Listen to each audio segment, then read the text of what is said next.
नमस्कार दोस्तों, माइथोलॉजिकल दृष्टि पर एक बार फिर से आपका स्वागत है। श्रोताओं, ये तो आप जानते ही होंगे कि श्रीमद् भागवत पुराण में 4 युगों का वर्णन मिलता है। सतयुग, त्रेता युग, द्वापर युग और कलयुग। कलयुग को छोड़कर सभी युगों की अपनी अपनी खासियत रही है, परंतु कलयुग में खासियत जैसा तो कुछ दिखता ही नहीं है। चारों ओर अहंकार, प्रतिशोध, लालच और आतंक ही दिखाई देता है। कलयुग को मानव जाति के लिए एक श्राप कहा जाता है, जिसे इस युग में जीने वाला हर इंसान भुगत रहा है। लेकिन क्या आपने कभी सोचा है कि कलयुग के अंत के बाद आने वाला युग कैसा होगा? तो आइए हम आपको बताते हैं इस वीडियो के जरिए कि कलयुग के बाद कौन से नए युग की शुरुआत होने वाली है और कैसा होगा ये नया युग। पुराणों में सृष्टि के संपूर्ण काल अवधि अर्थात समय को 4 युगों में बांटा गया है। ये 4 युग है सतयुग, त्रेता युग, द्वापर युग और कलयुग। धार्मिक ग्रंथों के अनुसार युगों के परिवर्तन का यह 22वां चक्र चल रहा है। गीता में इस बात का वर्णन भी किया गया है। युग परिवर्तन के इस चक्र के अनुसार अभी कलयुग चल रहा है। शास्त्रों के अनुसार कलयुग 4,32,000 सालों का है, जिसमें अभी 4,27,000 साल बचे हुए हैं। अर्थात कलयुग के अंत होने में अभी काफी समय है। लेकिन कलयुग का अंत कैसे होगा, इसका वर्णन ब्रह्म पुराण में मिलता है। ब्रह्म पुराण के अनुसार कलयुग के अंत में मनुष्य की आयु 12 वर्ष रह जाएगी। इस दौरान मानव जाति का पतन होगा, लोगों में द्वेष और दुर्भावना बढ़ेगी। जो लोग बलवान होंगे उनका ही राज चलेगा। मानवता नष्ट हो जाएगी, रिश्ते खत्म हो जाएंगे, एक भाई दूसरे भाई का ही शत्रु हो जाएगा। और जब आतंक अपनी चरम सीमा में होगा तो भगवान विष्णु कल्कि अवतार लेंगे, पृथ्वी से समस्त अधर्मियों का नाश कर देंगे। इसके अलावा भगवान श्री कृष्ण ने भी बताया है कि कलयुग का अंत कैसे होगा, जिसका वर्णन महाभारत में मिलता है।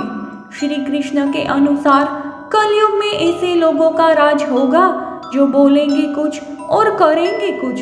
इसी प्रकार कलयुग में ऐसे लोग रहेंगे जो बड़े ज्ञानी और ध्यानी कहलाएंगे, लेकिन उनके आचरण राक्षसी होंगे। ठीक इसी तरह कलयुग में अन्न के भंडार होंगे, लेकिन लोग भूख से मरेंगे। कलयुग में जब पाप अपने चरम पर पहुंच जाएगा और पृथ्वी लोक से धर्म समाप्त होने लगेगा,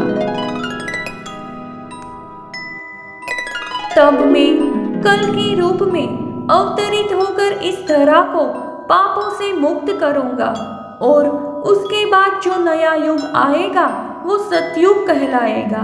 अर्थात सृष्टि युग परिवर्तन का 22वां चक्र पूरा करके 23वें चक्र में प्रवेश करेगी और फिर से नवयुग आरंभ होगा, जो सतयुग के नाम से जाना जाएगा। सतयुग की अवधि 17,28,000 वर्ष होगी। इस युग में मनुष्य की आयु 4,000 से 10,000 वर्ष होगी। पृथ्वी लोक पर फिर से धर्म की पुनः स्थापना होगी। मनुष्य भौतिक सुख की जगह मानसिक सुखों पर बल देगा। मनुष्य में एक दूसरे के लिए नफरत की कोई जगह नहीं होगी, चारों ओर प्यार ही प्यार होगा। मानवता की पुनः स्थापना होगी। मनुष्यों को परम ज्ञान की प्राप्ति होगी। लोग पूजन कर्मकांड में विश्वास करेंगे। सतयुग में मनुष्य अपने तपोबल से भगवान से बात कर सकेगा। इस युग में लोगों को अपने शरीर पर पूर्ण नियंत्रण होगा।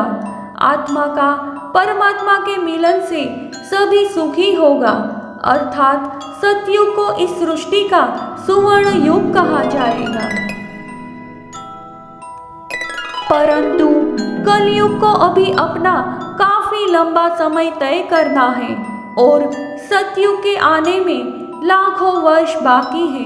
तो क्यों ना हम लोग कलयुग में ही अपने धर्म और कर्म से सतयुग की तरह जीने का काम करें, क्योंकि ग्रंथों में भी इस बात का उल्लेख मिलता है कि कलयुग में भी जो लोग धर्म और कर्म पर विश्वास करेंगे उन्हें सतयुग की तरह ही सुख की प्राप्ति होगी। श्रोताओं, अगर आपको हमारा यह वीडियो पसंद आया है तो कृपया इसे अपने दोस्तों को शेयर जरूर करें। अगर आपके मन में और भी हमारे हिंदू धर्म से जुड़े सवाल हैं तो हमें कमेंट बॉक्स के जरिए बता सकते हैं। हम आपके सवालों के जवाब देने का अवश्य प्रयास करेंगे। धन्यवाद। ऐसी ही माइथोलॉजिकल जानकारी के लिए हमारे चैनल को लाइक, शेयर और सब्सक्राइब करें और हाँ, नीचे दिए गए बेल आइकन को जरूर से दबाइएगा, जिससे नए वीडियो से रिलेटेड नोटिफिकेशन आपके चैनल को मिलते रहे।